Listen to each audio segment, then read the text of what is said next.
call the Twilight Zone.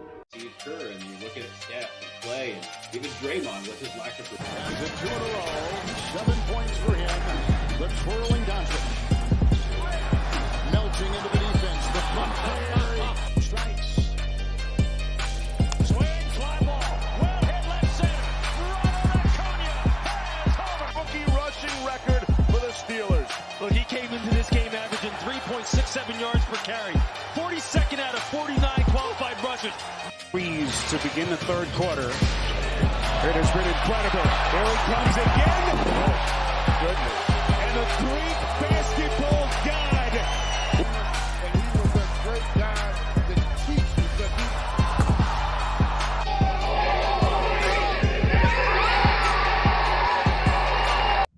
What is up, Rally Towel fam? Good evening. Welcome to the show. Sorry for the delay for the last couple weeks. Ring 'em Up is back. We Got back, Todd, baby. Todd. We live with you. It is great to see your beautiful face. I don't know how long it's been since I've seen it. How the hell are you, sir? Dude, I'm good. I cannot complain. It's been had a very successful Mother's Day. All the mothers were very pleased. Life's good, man. Health is good. Declan's good. Mary's good. Life is good. Ran out of thumbs. How are you, man?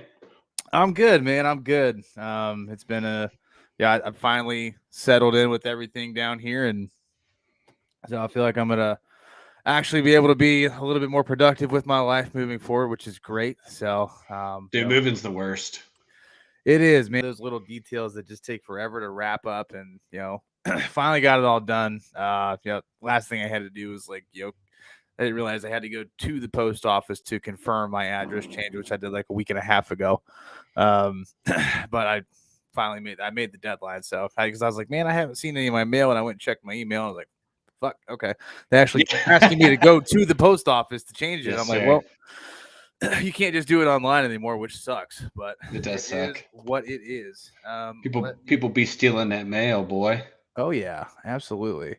All right, let me get this thing off there because we are not doing who the fuck it is right now. We're diving into a fun draft, that Todd and I had discussed. We've kind of discussed it over the last couple of years as these jerseys and uniforms started rolling out, and I've got to say there's a lot of good ones and there are some really bad ones. So I agree. I'm interested to see where you land on a lot of this. But per usual, rock, paper, scissors for the first pick. So here we go. It's going to go rock, paper, scissors, shoot. Okay. On my call. One time only. This is not best of 3. We always do game 7, baby. That's what it is. All right. Rock, paper, scissors, shoot. Damn, got me with them scissors, boy. I thought you were gonna go rock. I really did. I felt rock deep in my bones. You expect me to go rock every single time, and I don't. I know. maybe I'm wrong. Maybe that's what's going on there. All right. So this is a tough one for me because there's a lot. Like I have like 4 or 5 that I really like. Obviously I'm wearing one of the hats. Which is the Boston uniforms, which were just kind of weird because it's not their color scheme, so that's kind of why I gravitated. It's the city flag. Yeah, it's the city flag. Yeah, so I think they did a really good job with it. But my number 1 overall pick, I kind of didn't want one. I kind of wanted to be honest with you. I wanted to lose rock, paper, scissors. I wanted to see where you were going to go. God.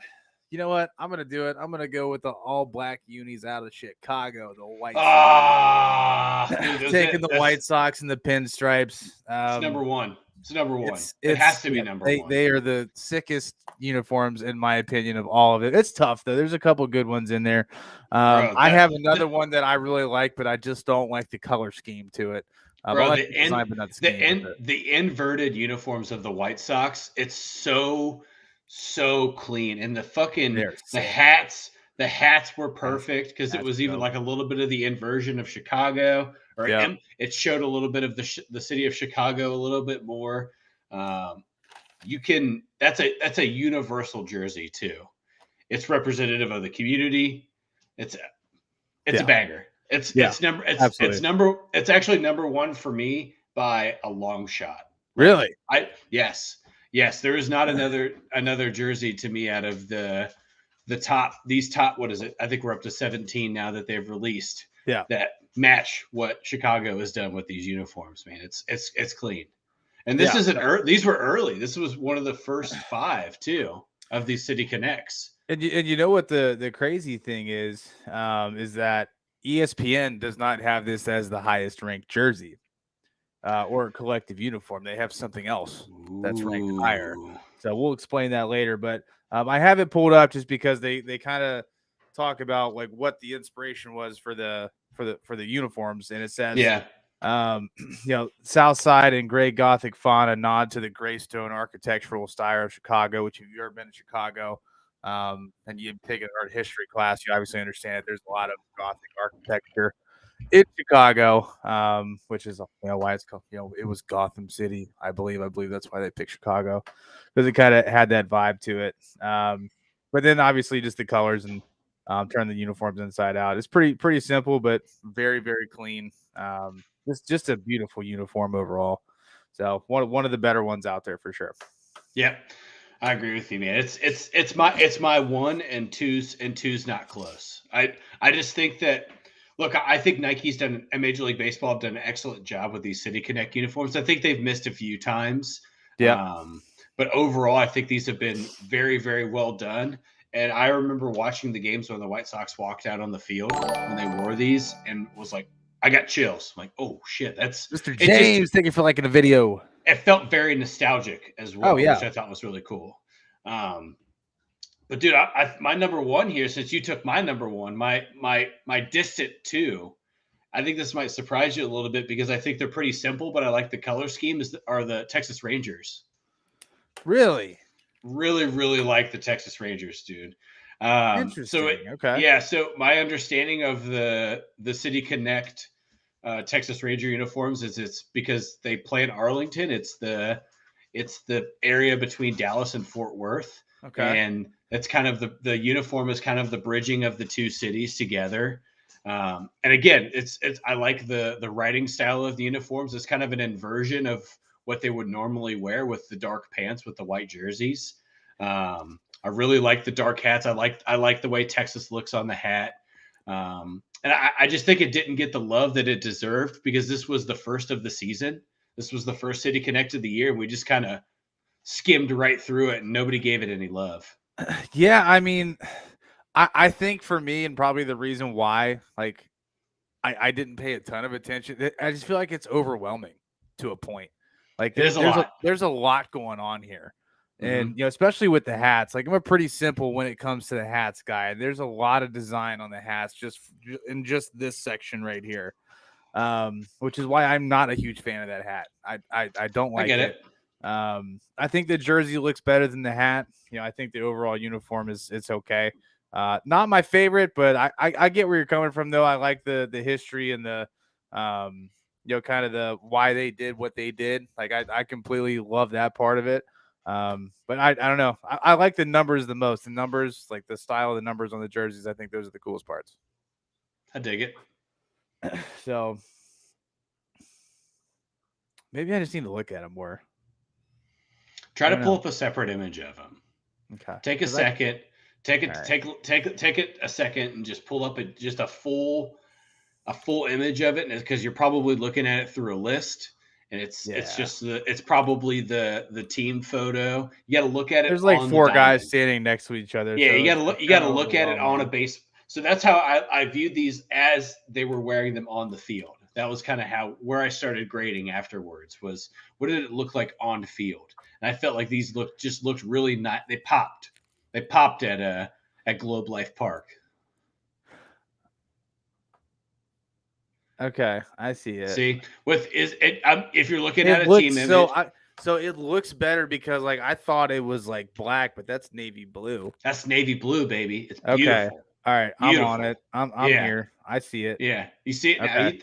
The dark image that you probably saw of the team still doesn't do it justice. You had to see it. Well, it's because they have a red background to it, and with the red background, it makes the pants look black. Yep.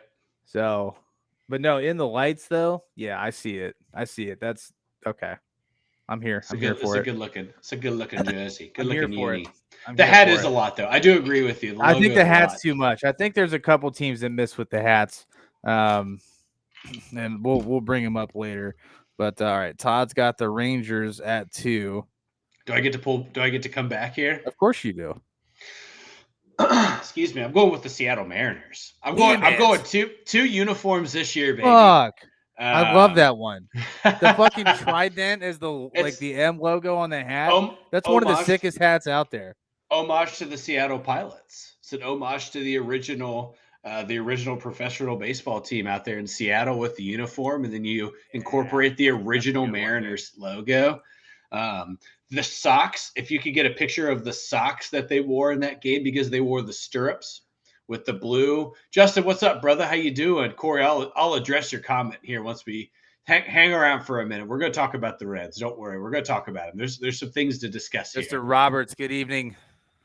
But bro, you look at those the blue and yellow socks with the they did the like 70s style striped socks. Yeah. Wait.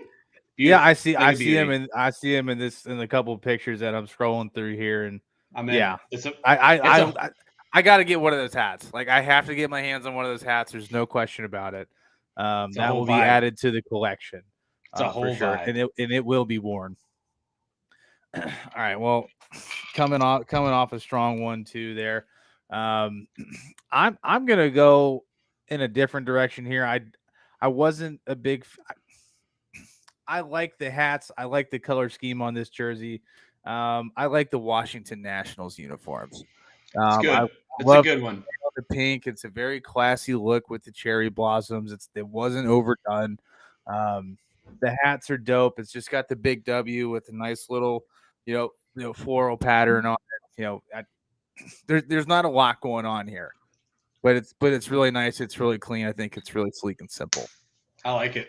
I'm a fan. I think them paying the respects to the cherry blossom. Obviously, DC. That's the that's the national the flower. Tree. Yeah, that's the national flower. It's they bloom during baseball season. Yeah, I believe they wore these pretty close to opening day last year too. I think these might have been the intros in last year's City Connects as well, if I'm not mistaken. So it's around the same time the cherry blossoms start blooming. I thought it's dope. It's dope. What are you coming back? What are you coming back with here? That's the real question. This is where it gets tough for me, because I don't know where I want to go because I don't know what you're going to take. If I saw your big board, I would be a little bit more confident here. I'm scrolling my big board, and I think you'll be surprised. Man, for as plain and simple as they were, I know I'm wearing Boston's hat here. I really like Boston's uniforms, guys. This is just the only City Connect hat that I own at the moment, so that's why I'm wearing it. I gotta go Atlanta, man. I really like just that old school A. I think that A just sells it for me on those hats. With the white and the blue, like the two-toned hat with the blue A. It just looks super clean. And it's paying respects to the late great Hank Aaron as well when they wore him. And ESPN had that as one of the lowest rated because they said it was lazy.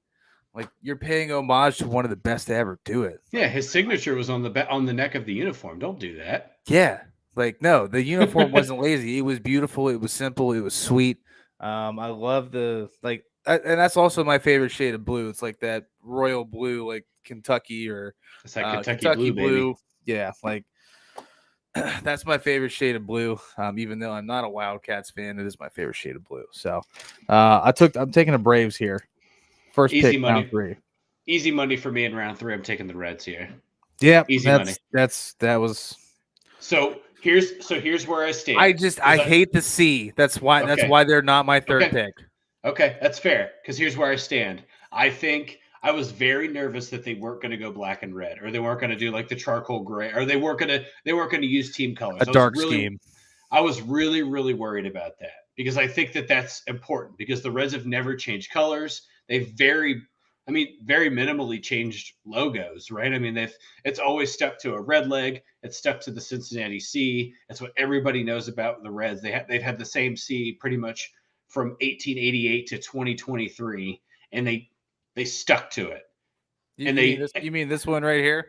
Yeah, and then they incorporate they incorporated the Latin phrase that Cincinnati uses. It's juncta something or another. Right? Yep. I'm probably messing it up, but they missed on the C. They missed. Yeah, I mean, if you're gonna do anything classic Cincinnati, it has to be in the classics. If you're gonna do something new, you got to keep something from the old just to tie it all together. And they did. They kept they brought back the kind of like that red that goes through that meets the bill and the crown of the hat, which I really like that a lot.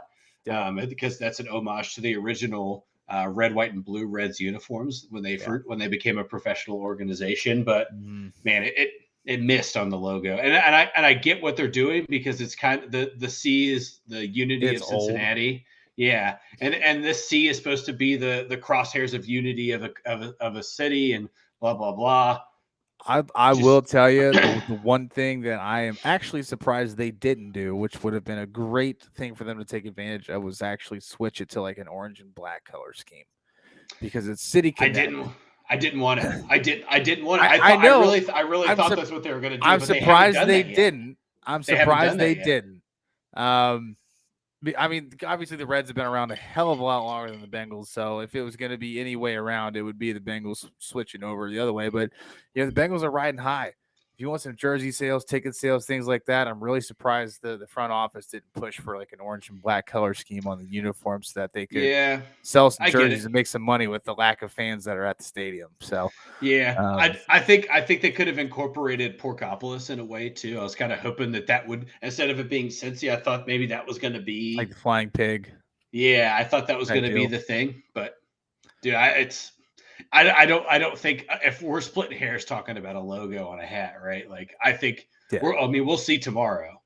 Tomorrow's the debut game for these against the Yankees tomorrow night. So, I think that's it's talking about here shortly. Yeah, it's a perfect a team to debut it against. Oh, absolutely. I don't know if the Yankees will get a City Connect uniform. How can you do it? You can't. You can't. You can't take the Yankees out of the pinstripes. As much as I hate the Yankees, you can't take them out of the pinstripes. That's a staple. It has to be a road uniform. If you're going to do it, then you're losing your luster because it's a City Connect. It's supposed to be a home game thing. I don't know what they're going to do because you can't mess with that. I'll give my biggest flop in my opinion was the Cubs. Oh, right? Dude. No, my biggest flop was the Dodgers. The Dodgers uniforms are fucking garbage. But again, we're talking Dodgers, and that's all that they did. Like you're talking about two additional organizations that are rich, deep embedded into the uniform.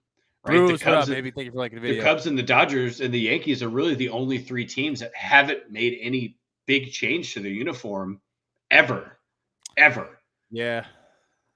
You know what I mean? Like, I guess you could kind of tie the Rockies in there because they've kept the color scheme, the logo. You can't really change the logo that much, but like those are also like ranked very high, but not one of my favorites. Carp, what up, man? I'm not in on that. I don't like the Rockies either. I don't like the green. I don't like if they would have stuck with the purple and the black and like done something along those lines, like I would be all for these uniforms. But that green is ugly as shit, and I'm not a fan. I could tell you that was a move towards the hipsters. That's a hipster jersey sure. If I've ever fucking seen one. Yeah, bro. Let's go to Colorado and watch the Rockies. I'll take one when it hits a thrift store in like 5 to 7 years, but I'm not gonna go buy one. You ain't gonna catch my ass buying one. Nah, the hats were okay. The Red Sea is ugly as shit. Yeah, Carp. We just got done talking about that. It's pretty bad. But the jerseys are pretty lit. So overall, I give the Reds like a 7.1 out of 10 on their City Connect. That's a fair score. In the third round, that's a good score. Yeah, I don't think it's top tier. It's definitely not bottom tier. I still like them, but that missing with the C is a huge hit for me, and that's why it takes a big hit. But all right, well, Todd, you got the Reds. Let's wrap this up. Round 4. Who you got? Oh man. I honestly was going to say the Astros, and I just can't commit them to a draft of anything that I would do. I'll go Marlins. Marlins uniforms were cool. They were cool. I like that it was all kind of tied to the Cuban culture and South Beach and those hat. So I think that's the best hat. The Marlins. I think that's the best hat of all of the hats that they've done out of all these uniforms. I mean, here's the thing: is that if you're looking for something that's nostalgic or like simple or cool, like clean, like these aren't the uniforms for that. This was supposed to be Major League Baseball's attempt to kind of make people uncomfortable or step over the boundary that people have felt for jerseys in Major League Baseball because they've never had the chance to do this. Yep. And I think they did that with Miami. Was the first one of these City Connects where I was like, "Oh, this is way different." Because I thought Boston's was good, but it's the flag, right? And then this was number 2, and it's like it's not Miami's flag. There's no teams in Miami that are these colors, and I liked it a lot. Yeah. No, I definitely can dig it, man. It's one of those things where I feel like there's so many opportunities for teams to get really super creative with this aspect. There's teams that just took it, ran with it, and did a really nice job. And then obviously there were some teams that struggled with it, but I think I don't know. I don't know if I just like it because of the color scheme or what. But I really like the Padres. I really like the Padres unis. They brought those back for the Mexico City series. Yeah, and they were sweet, man. Like on the field, they look great. So I mean that's what I'm gonna round it out with. I'm gonna round it out with the Padres. Mary very rarely talks baseball with me, and that was brought up on Mother's Day. She's like, who is wearing those loud ass jerseys, fluorescent colored uniforms? What was the purpose of that? And I was like, oh, they played Mexico City. That's their City Connect uniform, blah, blah, blah. And she was like, that'd be a cool jersey to own. And I said, that's the point. Right. Exactly. Yeah. It makes you want to buy it. Yeah. The City Connects were especially, I mean, they look great. Obviously, if every game was played in Mexico City, we would see some astronomical moonshots. Like we saw holy shit. In that game. I think so. Was it 7,000 feet of elevation? Is that what it was? I can't remember. It was some big ass number. But we'll get to it here in a little bit. But pop flies for home runs. That's what it looked like. Yeah, absolutely. No, it was crazy, man. Because it was like 4,000 feet higher than like Denver, where the Rockies play. It's just like balls are just flying out at a tremendous feet. That's just because the air is so much thinner up there, so it just gone and out of here. All right, well that wraps up our City Connect draft. First round, I had the White Sox. Todd had the Rangers. Todd wrapped up the second round with the Mariners. I had the Nationals. I came back with the Braves. He took the Reds, and then Marlins, Padres, Todd, and myself, respectively. So I dig it. That's a fun draft. I love uniforms. Love talking hats, all that kind of stuff. Now, let's move on to our beautiful Redlegs that have seemingly did exactly what we thought they were going to do last night. And lose a 5-run lead and end up losing 11-6. Todd, tell me, give me your state of the Reds and what fans today should be feeling at this point. This is exactly par for the course. You should feel the way that you felt on March 18th or 20th when we first started talking about the Reds. This is it. This is what you need to strap in for. You need to be prepared to see names that you've never seen before. So I'm just gonna before I delve into kind of what I want to get into here, I'm gonna give you a number, and then I want you to tell me what you think this number means. So give me 1 second. Sure. Take your time. I was excited to see 25. What do you think that is? 25. I would assume that is the bullpen's collective ERA. That is the number of pitchers that the Reds have used through less than 2 full months of baseball. Good Lord, 25? 25. 3 of those are position players. So 22. 20 smokes. So if I'm going to do a little callback here because I was very adamant about this when we talked about the Reds. I said, you're going to see just a full rotation of anyone and everyone that the Reds that you can think of. You're going to see there's going to be guys that weren't on the 40-man roster, weren't playing in the United States, weren't in Major League Baseball, that are going to be pitching for the Reds. And we've seen that. We've seen it.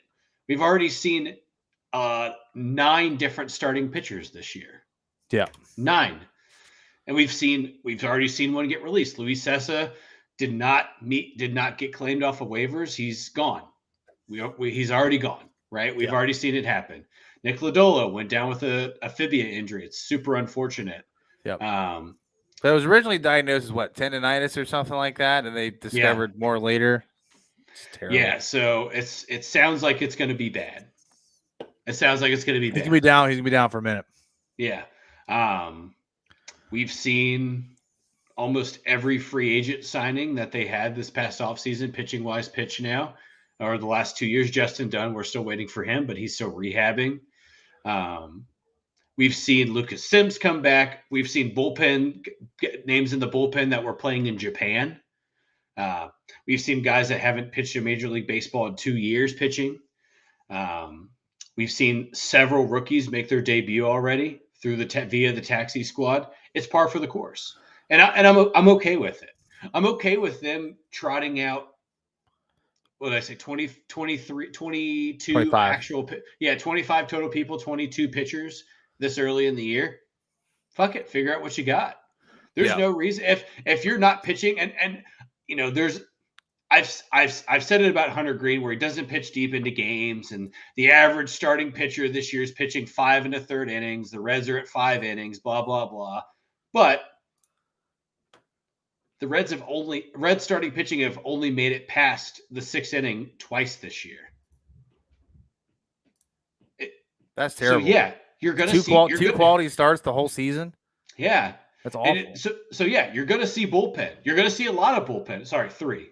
Graham Ashcraft's had 2. Lodolo's had 1. So you're going to see a lot of bullpen. You're going to see a lot of names because the Reds are using 6 pitchers in a game, 5 pitchers in a game. We just saw Alexis Diaz throw a 40-pitch save. He's out until Tuesday after a game like that. Video. Say it again. No, I was just thanking Katie for liking the video. Oh, yeah. So it's fucking crazy, dude, for anybody to sit here and still be complaining about the Reds.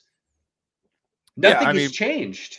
This is exactly what if you had higher expectations than what's happening right now, then you set yourself up to be upset. Right. Yeah. You set yourself. But I think, look, here's the big thing. Matt McClain had his debut 2 nights ago. Kid looked great. Can you pull up Corey's comment from kind of earlier on in the show? I don't think this is super far off. I really don't. It's going to be pretty. I mean, because I really loved what Matt McClain, his first hit in the MLB is a hustle double. Yep. That's what this lineup needs. That's what this team needs. It needs somebody that's going to come out there and dominate and give it everything on every play. And if that's the way that this is going to continue, I'm really excited for the future. So here's what I think when I think of the infield of the Reds in 2025. Encarnacion Strand plays first. Jonathan India plays second. McClain plays short. Deli La Cruz plays third. So your corner infielders are 80 out of 80 power hitters, right, between the two of them. You have a rookie of the year, and you have a guy that was hitting close to 400 before he got called up from Louisville.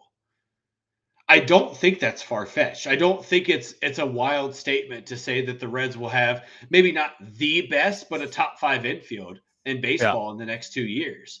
Because here's the thing is if De La Cruz can translate 85 to 90% of what he's doing in Louisville, he'll still hit 30 home runs because his average exit velocity is over 100 miles an hour right now. It's insane. I mean, the dude had a 4-for-4 game where he didn't hit the ball slower than 110 miles an hour. Yeah. You don't. Ellie, It's not. That's not De La taught. Cruz absolutely just paints that ball It's across insane, the bro. field. He hits It's it insane. so hard, and he hits breaking balls. That's the important thing, right? Because that was I'm another callback. I was concerned with him being able to catch off speed and hit off speed, and he's hitting over 250 off of off speed in Louisville. That's important. That's a really important thing. That means he's evolving and he's young.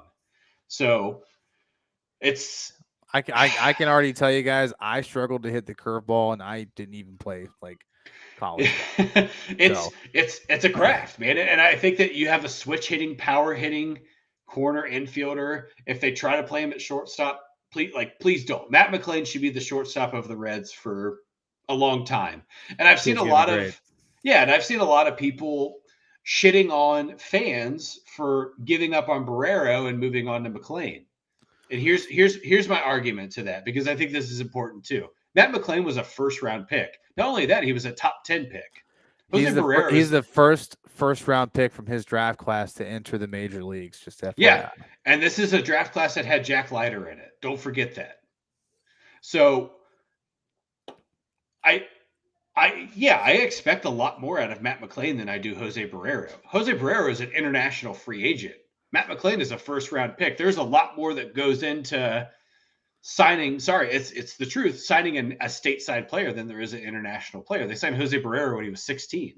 The fact that he was able to make it through the ranks to play for the Reds it's a good story, right? But I expected Matt McLain to be ready. Matt McLain was first-team All-America 2 years in a row at UCLA. He's a top 10 pick.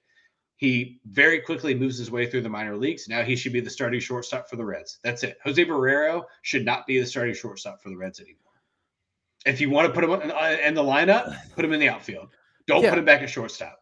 Yeah, I mean, here's the thing. Like this season, like if walking into it, it's a see what you have and move forward. Like let McLain get his reps in, so that way as we get into the 2024, 2025 seasons, these guys have a season or two under their belt, and they we know what we're getting out of these guys. Like let them get the reps in. What are like highs and lows? Who gives a shit if Matt McLain has a slump and he's batting 135? Like fucking let it ride. Yep. Like just let him get in there, take his packs, get his reps in, get his confidence built up. Especially with even the pitchers as well. Like let him get in there, let him take a beating, like get better. Like this is a get better season, and if you expect the Reds to win, then you've set yourself up for failure.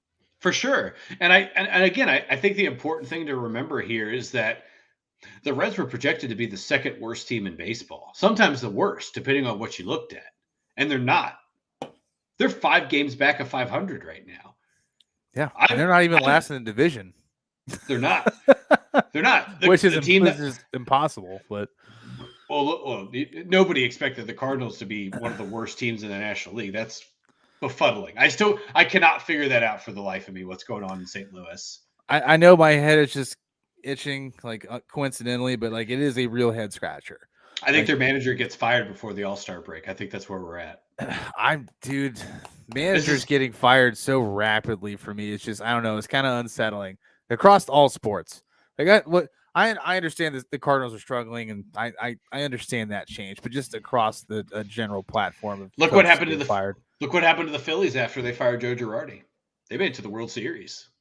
True. This is a very similar roster. This is not a far off roster from that roster, Bobby. No, they should be on this division should be the other way around. Yeah. Like they should be on top of this division, no problems. Yeah. So I just think he gets fired. I think they move on. I think there's an issue. There's an internal issue here that we are not privy to. I think that's kind of what's going on here. But, for sure. Yeah. If you are a Reds fan, you should be happy with the way things currently stand. You've seen them give people. I think David Bell has done a better than usual job of giving position players an opportunity and then pulling off. Jason Vossler being the example, no longer on the Reds as well. Spencer Steer's getting at bats. Nick Senzel's getting at bats. As he's healthy, he's playing pretty much every day. I think that's an important thing to talk about too, especially with TJ Friedl being out for some time now, it seems like, with an injury. So, I'll say the same thing I've said probably, 37 times on here. The 40-man roster is going to change a lot during the year. Yeah. They've already added 6 different people to the taxi squad. We watched somebody make their debut. Brandon Williamson made his debut from the taxi squad. That's a part of the Suarez Jesse Winker trade. So that trade has already paid dividends to me. You have Jake Fraley, who has the most home runs on the team, and you have Brandon Williamson, who had a good first start. You've already beat the trade. He looked really good too. He looked great. Threw a lot Brian, of strikes. thanks for popping in, man. What is up, sir? Good evening. Welcome to the show. For those of you that are in here, if you haven't liked the video already, please do. If you haven't shared it already, please do so as well. We are having a wonderful time this evening. Appreciate you guys joining us. Just talking a little bit of Reds here. Obviously, expectations are huge for Reds fans this year. It's kind of what we've been, diving in on. What's kind of been your biggest surprise this year? With the Reds? Biggest surprise, yeah. That's a really good question because I have a lot of baseball surprises, but I don't have. Let me get a little bit more bourbon here. We're talking Reds. Pops, thank you for liking the video. Honestly, man, my biggest surprise up until injury was TJ Friedl. I still think the Reds found an everyday leadoff hitter in him. I do. I really feel that way. He's putting together a really good season so far. He has, and I hope this injury doesn't derail the season too much for him because, he's a guy that can hit 280 to 300, 10 home runs, knock in 50, he gets on base a lot, he gets hit by pitches a lot. Backing him and India back to back are two guys that get on base a lot by getting beans. So I gotta say Jonathan India here, dude. I think that. I'm sorry, TJ Friedl.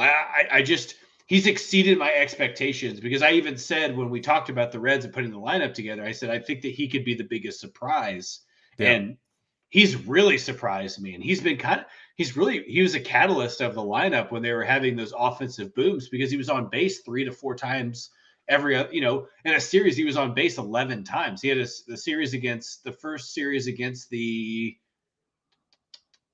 Pirates, he was on base 11 times in 3 games. That's a lot. That's big. That's impactful. So now I do need to double back on a comment that Brian just came in with. Did you ever try the Doritos with the Skyline? What were we talking? I thought it was Grippos. I thought it was Grippos, not Doritos. It was Doritos. Can you remind me of this concoction that I put together because I don't remember it. Wasn't this? Were we drinking? From the draft? Yeah, it's from the draft, I think. So. Okay, we were drinking. Yeah. Was this like a chili cheese Dorito type deal, or yeah, pretty much. It's like a walking taco with like Skyline instead of taco meat. Yeah. Okay. No, I haven't. To answer your question, Brian, the answer is no. But still sounds good. Yeah, I'm still here for it. If that's going to ever pop up, I'm here. I'm absolutely here for it. Now. Pops came in with a comment. His biggest surprise is Hunter Green's inconsistent performance. By inconsistent, I'm assuming you mean him not hitting the strike zone.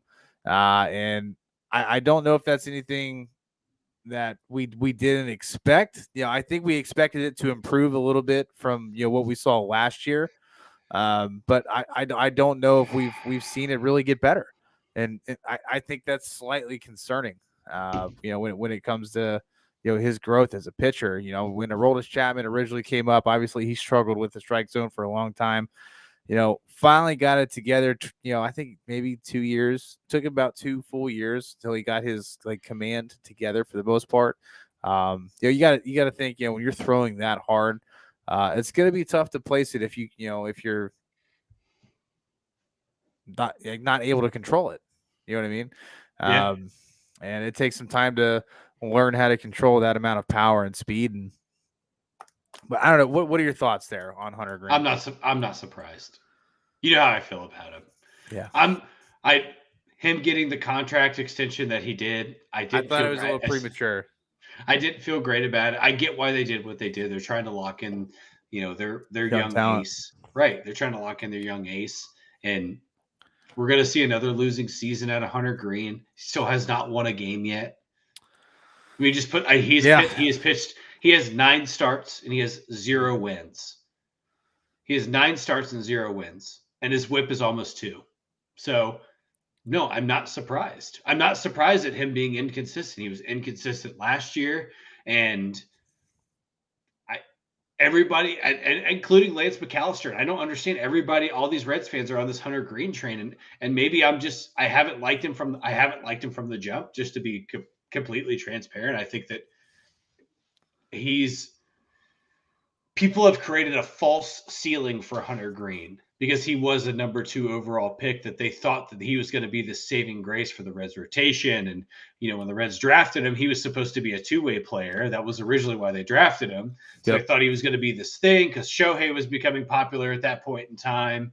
And he's consistently under-delivered. He's had, honestly, let's be clear here. He has had one really, really good start where he threw that no-hitter, and he still had 6 walks in that no-hitter in 7 innings. Yep. It's not like that he was in command of the ball when he was throwing the no-no. It's just the fact that he was throwing that cutter at 95 to 98 and then popping a fastball in at 98 to 102 and just was unhittable against a Pirates team that was hitting less than 230. So I'm not surprised. I think unfortunately Reds media has set this really, really high ceiling for Hunter Green, and it's never going to be. This is Homer Bailey's contract all over again. And 2 years from now, people are going to be talking about how big of a disappointment Hunter Green is. That's how I feel about him.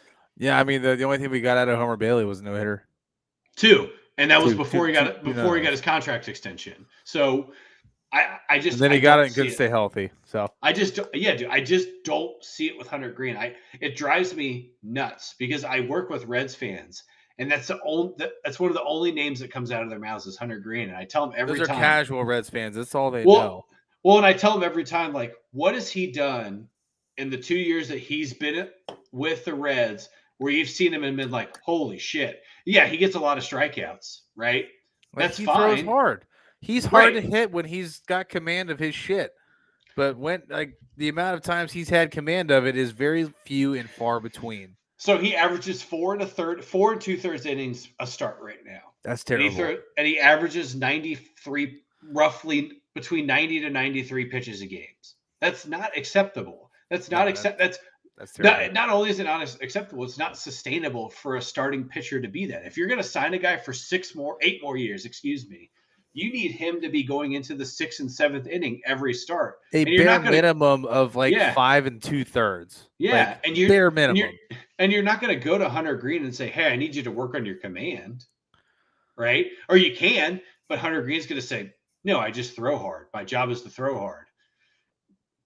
I don't get it, dude. I do not understand what people are trying to grasp onto with Hunter Green and everybody. If this were a Reds podcast, people would be flooding the comments with, well, look at all the starts where he had no run support and blah, blah, blah, and this and that. Cool. He still walks 3 people a game. That's it. He has 9 starts and close to 30 walks. Yeah. It just doesn't work. It doesn't work. That's not sustainable. Baseball is a statistical game. It is a mathematical game, and when the numbers don't add up, you need to figure out what the fuck's going on and change some things. I'm at a point too where the Reds need to fire Brian Johnson as their pitching coach. I'm done with it. The experiment didn't work. Bringing him in from Vanderbilt, I thought, oh shit, this is going to work because they brought him and Kyle Body in at the same time. They're drive line guys, they're analytics guys. Well, I thought it would make changes. Kyle Body not being there is a huge detriment, by the way. It does. I think that whole scenario just it's got a trickle down effect with the rest of the organization. Look what's happened. Their starting pitching is horrendous, and that's the thing. Again, we said it was going to be bad, but there has to be somebody on this rotation that can step up and make a change. And I think Graham Ashcraft is really trying to be that, but. Good night, man. I mean, you just can't have – there's no starter with below a 4.5 ERA right now. So that means every start you're giving up about 5 runs a game. That just doesn't work. You're not going to win. It's abysmal. And you're not going to be able to do that with the Yankees coming into town this weekend. That's for damn sure. Well, shit, you can't do that. You can't do that in the NL Central. Look how close the NL Central is right now. You can't do that. You can't have a 5-run game. It has to be a 3-run game, right? You can win 4-3. It's a lot harder to win 6-5 than it is 4-3.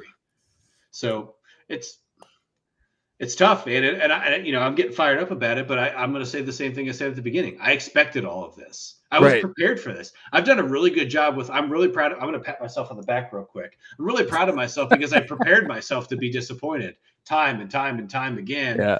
And I haven't fed into anybody hyping anyone up.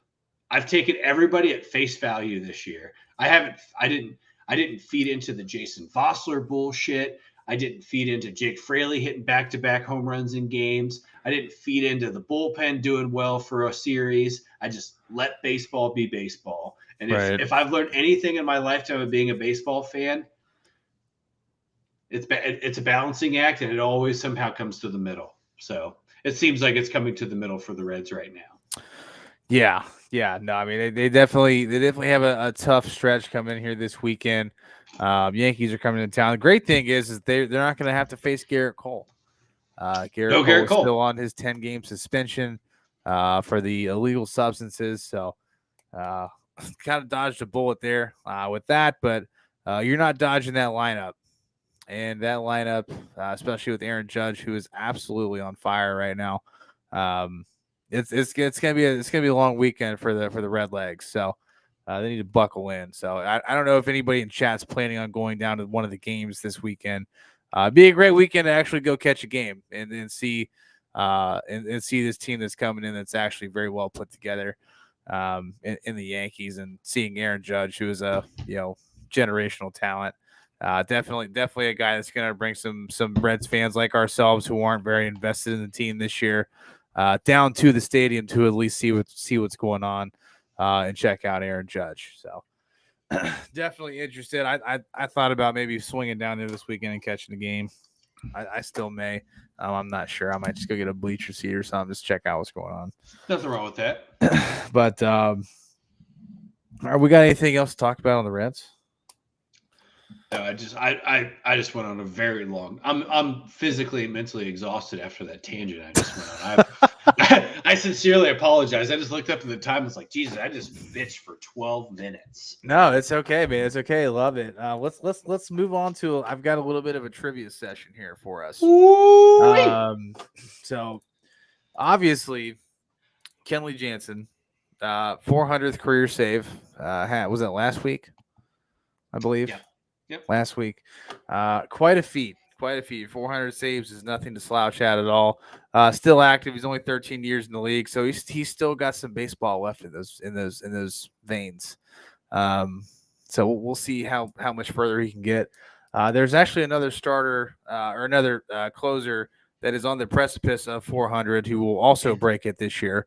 Craig Kimbrell. He'll get it at some point this season. Yeah, he's got to be at isn't he at 398 or 399? 398. Yeah. Yeah, he's 2 away. We got a lot of season left, so he'll definitely get there.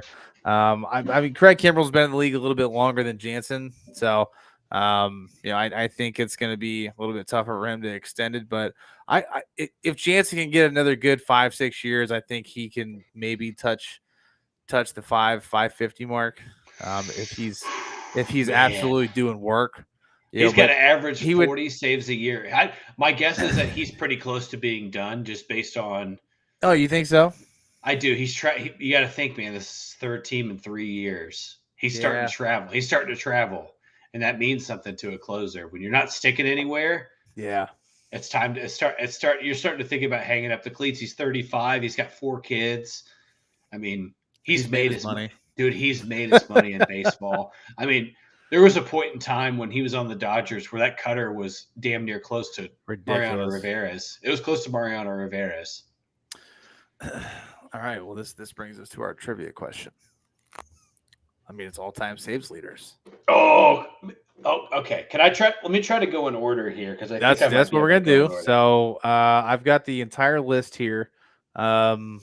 You can try to get through as many as you want. There's more than enough to go 1 through 50. So Mariano Rivera, of course.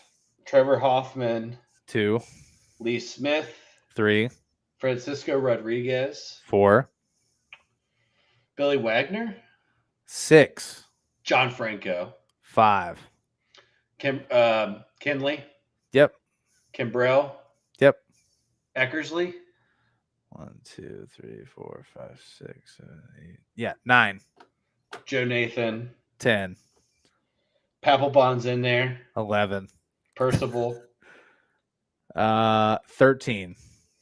Raleigh 12. Fingers. Oh, 12. Raleigh Fingers. 15. Jose Mesa. 21. John Wetland. 16. Coco Cordero. 17. Shout out to Pops on that one. Roberto Hernandez. 19. Houston Street. 20. Who the fuck is 12? Jeff Reardon. I have no idea. I don't even know who that is. I don't either. Troy Percival's 13. Randy Myers is 14. Let me keep going. Those were the three that you missed. So I'm feeling right now. Todd Jones. 22. You've gotten out of 22, you've only missed 3. Chapman. He's 24, missing 23. Oh, you might have already said his name. Played for the Twins. He was a closer for the Twins. Rick Aguilera. Correct. So now you're on 25.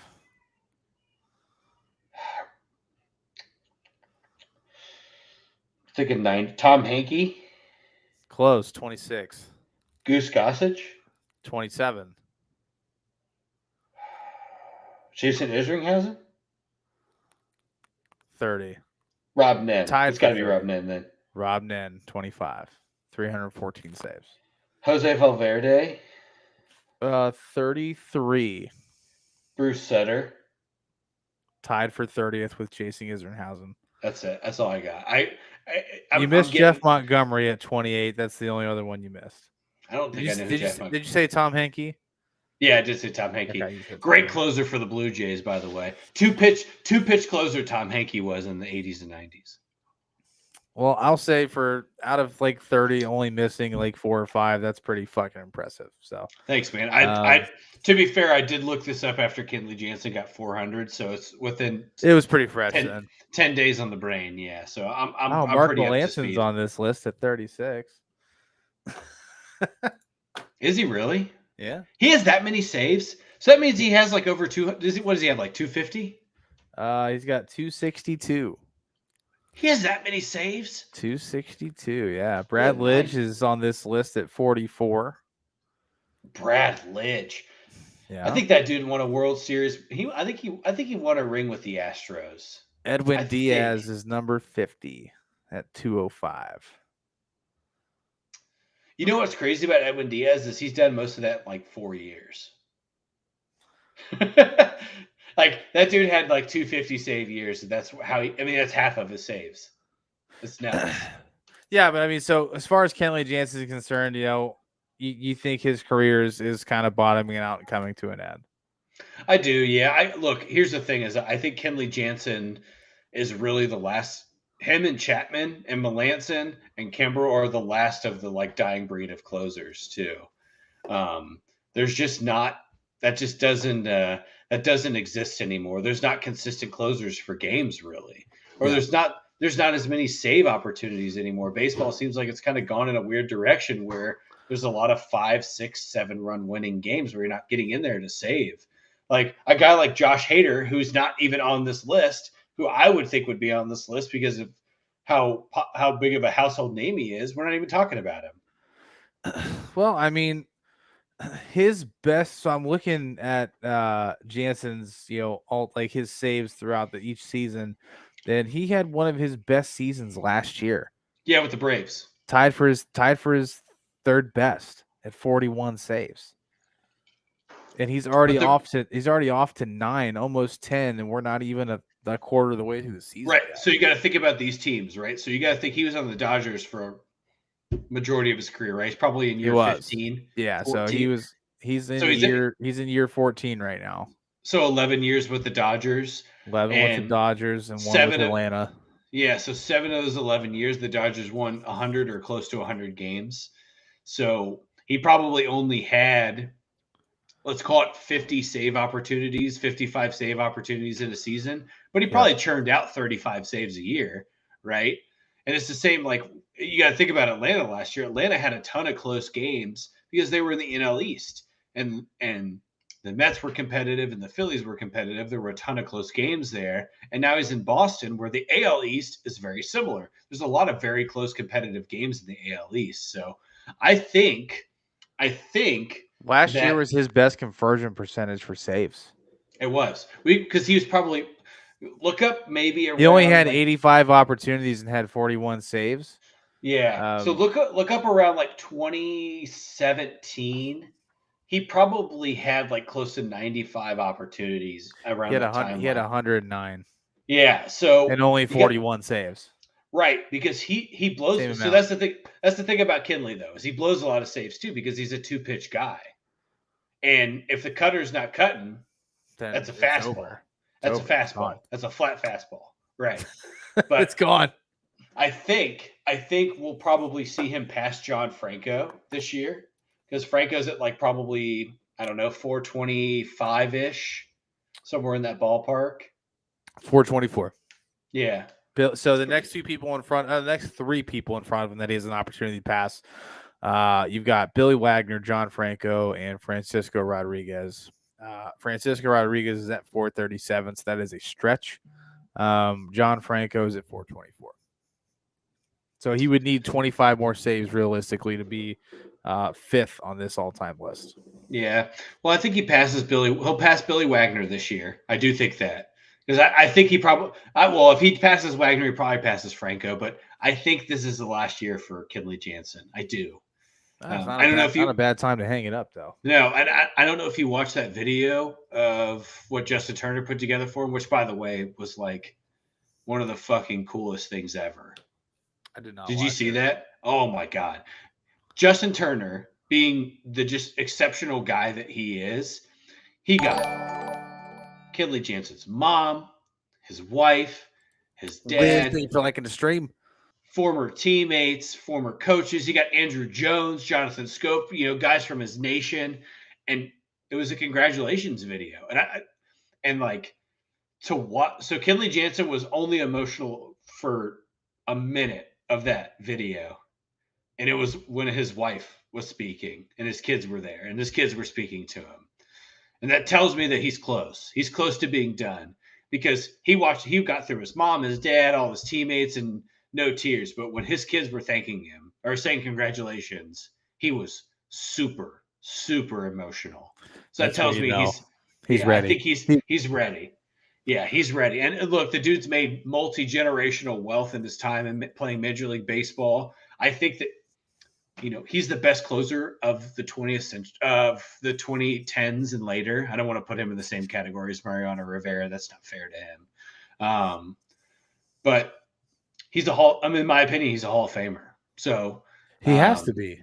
Yeah. He's first ballot, like no question. Like, yeah. I mean, so to finish top 10 on the all-time saves list here, first ballot. Yeah. So he's put together a really, really special career. I think, for us, this is, we got really spoiled because we had Trevor Hoffman and Mariano Rivera when we started really watching baseball. And that's really unfair because those guys were so dominant for so long. Yeah, I mean, then you transition to like guys like Brian Wilson and Eric Gagne, like still like they didn't have like the longest of careers, but still they dominant. Incredibly dominant. And like I said, I think this is the end of the dominant closer. I just think the closer position as a whole is changing because you have to be so strategic with lineups now. Like, look at the Dodgers now. They don't really have a closer per se. They have 4 guys that they bring in the 8th and 9th inning that just take care of business. And I think a lot of teams are going that route because it's easier to roster 13 pitchers on a 26-man roster and feel comfortable bringing any of them in the 8th and 9th inning in, right? Or all of your relievers. It's really hard now to find. I think there is a guy. I think Ben Joyce, that got drafted at the University of Tennessee. I think he's a guy that could be a closer in baseball because he throws 104. But yeah, but starters very few and far between. Yeah, but starters throw 100 now. Look at Spencer Strider. Spencer Strider throws 100 for He's 7 having innings. A phenomenal year. I said it when we did the lineup shit, man. I said Spencer Strider's a guy that could win the Cy Young, and people won't even realize what he is. He is. You did. I can't quote you on that. He is an unbelievable talent. The Braves are so lucky with what they've done with their pitching. Yeah. I mean, this is the 90s all over again for them. It really is. And when Max Fried comes back and he's healthy, you can't beat them in a 3-game series if it's him, Kyle Wright, and Max Fried. You can't. You're not going to beat all 3. Yeah, you're not going to beat those guys. it just doesn't work that way. That's statistics tough. tell you. Yeah, statistics tell you that between those 3 guys, they lost 5. And their start, so let's call it 95 starts. Let's call it 100 starts between the 3 of them. Their loss records, they had about 15 total losses combined between the 3 of them. Wow. What do you do with that? What do you do with that? Nothing. You don't nothing. Nothing. Not a thing. So. Well, it's definitely been a fun night talking some baseball. I do want to transition a little bit away from it. And kind of talk some basketball for a little bit. Obviously, we got some good playoff basketball going on. I know Aaron and Corey touched on it a little bit last night, but I would be remiss if we didn't at least discuss it for a little bit. We are a 4-man team here, and I feel like all of our opinions are needed on this subject, or at least just the topic of basketball in general. Couple things. How do you feel about Victor Wembanyama going to the Spurs? So the Spurs have drafted two times at number 1 overall before this. You know who those are? David Robinson in 1987 and Tim Duncan in 1997. I already looked this up. So and now the 3rd time they get generational talent. So history just tells me that Victor Wembanyama should be in the Naismith. Yeah. Right? I'm going sheerly off of that. And now the lottery, it's, they were selected to pick number 1 overall. But if I'm looking at the history of this organization with what they've done with the number 1 overall pick, those 2 guys could arguably be in the top. They're in the top 100. You could argue top 75, and you could argue up to top 50 of all time. Oh, for sure. Absolutely. So Timmy D is there for sure. I think the only one that's kind of arguable is David Robinson. David Robinson had a 70-point game. Well, no, that's what I'm saying. I was like, Tim Duncan is a first class, Tim Duncan's you could argue him in the top 10. You could. Like, you could argue Timmy D in the top 10. You could say that he's the best power forward of all time. You could make that. You could make an argument for that. You can. If Tim Duncan's not in at least your top 15, then I don't know what kind of basketball you're watching. You're right. And I think David Robinson's, if he's top 30 for me. He should be, right? I think he doesn't get as much love because of when he played. But if you look at David Robinson's stats, that's the fucking Admiral. Oh my God.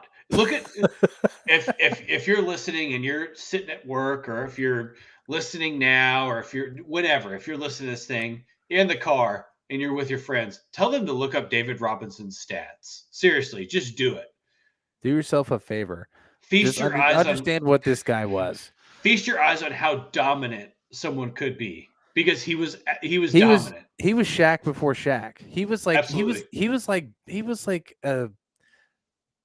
just a little bit more watered down version of Bill Russell, like in his era. I would say he was better than Bill Russell. Bill Russell had less talent around him. So you get a lot of the old heads upset with that comment. I'm not comparing. I'm not comparing decades. I'm not. Let me make sure there's an asterisk in the statement. I'm not comparing decades, because you can't compare the 60s to the 90s. You cannot. You can't. You can't compare the 90s to now. Like, it's impossible. But if I am comparing 2 players and I'm looking at them right next to each other and I'm looking at what they do, David Robinson averaged more points, about the same amount of rebounds, more blocks, more assists. Bill Russell never scored 70 points in a game. Now, he didn't have to, but he didn't. David Robinson did that. David Robinson had a quadruple double. That's impossible. Who's the last person to record a quadruple double? Let me look. I'll look it up right now. Because that's a nice piece of trivia there. I do want to ask you a quick question here. Well, we'll get into it. It's another trivia question. I'll ask you here in a little bit. But Four players have ever posted a quadruple double. I'm looking at it right now. Hold on, let me guess. 4 players with a quadruple double. Nobody after the year 2000. It's not anybody recent. No. This is going back. So you're looking at 2 guys from the 80s and 90s, and then one guy from the 70s and 80s, and I got to look up this last guy to give you the right timeline because I'm afraid I'll give you the wrong timeline for him because I'm not really sure. Way back. This 70s and 80s. Okay, so Oscar Robertson. Nope. Okay, he was like the triple double before Russell Westbrook. He was. He never recorded a quadruple double. He never did had Magic do it? Nope, he did not. So here's what I'll tell you: it's 2 centers and 2 forwards. 2 centers and 2 forwards, so big guys. So we already know one. Yeah, David Robinson. David Robinson. Did Bill Russell do it? He did not do it. That's too early. So I'll give you. Did Hakeem Olajuwon do it? He did. Hakeem Olajuwon did it. That's your easy bread. These last 2 guys, I was gonna say that's the easy one. Yeah, I don't know if you know these last 2. Eastern Western Conference. Holy shit! Western Conference for 1, and then I got to look up who he was. So Eastern Conference for 1, it was in 1974. 1974. That's testing my basketball knowledge. My brain doesn't go back that far. He played for the Bulls. He played for the Bulls in 1974. Bulls in 19. Yeah, and I'm gonna. No idea. Here's yeah. So it's Nate Thurmond. I don't know if you ever get there. Nope, but here's what I'm going to tell you. Nate Thurmond and this is not. I don't know this. I'm looking at the box score right now. Nate Thurmond had 2 former/recent head coaches that were on that team. Jerry Sloan and Rick Adelman were on that team with Nate Thurmond. Holy shit. I mean, who's the other guy? Who's the other guy? His name is Alvin Robertson. Sorry. Alvin Robert. Yeah. Never would have got there. Hakeem, I'm happy with that one. I'm happy we got there. That's crazy though. A quadruple double, man. That's just impossible. That's like 2K numbers. I don't know if we'll ever see it again. I will say that Jokic impressed me game 1 with his stat line. That man's unbelievable. Crazy. So 2 of the 4 quadruple doubles happened with the Spurs because Alvin Robertson did his with the Spurs as well. Yeah. That was with Artis Gilmore. Oh, my computer screen fell asleep. Okay, I'm here. Let's see who else. Let's see who was on the Suns when this went down. See if I know anything. Oh, Larry Nance Sr. was on the Suns at this point in time. We have Larry Nance Jr. now. Yeah. All right. So this is a fun piece of trivia for you. So we're kind of getting into the trivia section as we get into the wrap up of the show. I was discussing this topic with Josh this week, and it's the players that have won 3 straight MVPs. There's only 3 people to ever do it. Who are they? Oh man, I don't know if I know that. I do know one. Okay. One of them was Larry Bird. Okay. That is correct. There's 2 more. Nobody recent. Bill Russell. That's 2. Will Chamberlain. 3. That's it. Here's the thing is that I just went with guys that were so dominant in their era that they had to give it to. Will Chamberlain averaged like 50 points a game one year. Do you know LeBron James is the only one that ever came close to winning 5 in a row? Really? Yep. He didn't win 4 in a row though, did he? He won 4 in 5 years. He was interrupted in the absolute middle with that season in 2011 by Derrick Rose. So 2-2. Well, Derrick Rose earned the so Derrick Rose earned and the yeah, we also went down that rabbit hole. We're like, yeah, he fucking earned it. Now, Magic Johnson could have won 4 in a row had Jordan not won it in '88, but So That's the only other one that was close. Let me ask you a question. So when you look at Derrick Rose's MVP year, right? So 2011, is that one of the best regular season years of all time in the history of the NBA? Absolutely, hands down. It has No to question. be. I I mean, don't. I can't remember watching a game that he played that I wasn't like just like holy shit. Like you're just baffled every time he takes it to the rack. Like just what he's able to do. Like he was hitting. Like he had the range from beyond the arc. He could get to the, and he's not that tall. He's what 6'1", 6'2". Like he's not a big dude. Yeah, if that, maybe 6 foot, and he's taking it to the cup on these guys, and it was just unbelievable to watch. He was so fast, like his cuts, his agility, like his first step, like everything was just so quick, and kids today can't appreciate the Derrick Rose that we got to watch. When he was coming up, because that's just a completely different ball player. And like I respect and appreciate his game now because he's had to do what he's had to do to stay in the league. It's Vince Carter. Same yeah, thing. basically Vince Carter. Absolutely. Vince Carter became a 3-point shooter towards the end of his career instead of he's a top 10 3-point shooter of all time. Vince Carter turned out to be. I think Derrick Rose is one of those guys. If I were ever to like get the opportunity to meet him in person, I'd probably cry. I would, because I like him and Brandon Roy, for our generation of watching basketball, are two guys that had years of unbelievable success stripped away from them, from injury, from things they had no control over. You know what I mean? Like Brandon Roy is a career I wish that would have been kind of like a Penny Hardaway. Like, dude, you wish that he would have been healthy. Absolutely. Here's my hot take on Brandon Roy, and I make people uncomfortable when I make this statement. Brandon Roy would have been a better scorer than Kobe Bryant if he would have been healthy. I firmly believe that. I firmly believe that. Brandon Roy did things with the basketball that nobody else could do. Even LeBron couldn't do the stuff that Brandon Roy was doing at his size. No way. Brandon Roy would have been 30 plus, and now maybe Portland would have been better and he could have had something there, right? But I remember watching Brandon Roy in my family room with my dad, and my dad saying, while we were watching him, saying, I've never seen anyone score as easy as he can score. And he would do it for 45 minutes a game. And yeah, I think a lot of that gets lost because his career was so short. And people have no idea. It sucks to like, because you making a statement like that, like to the casual basketball fan, they're like, oh my God, what? Yeah. What? You said somebody was better than Kobe that I've never heard of?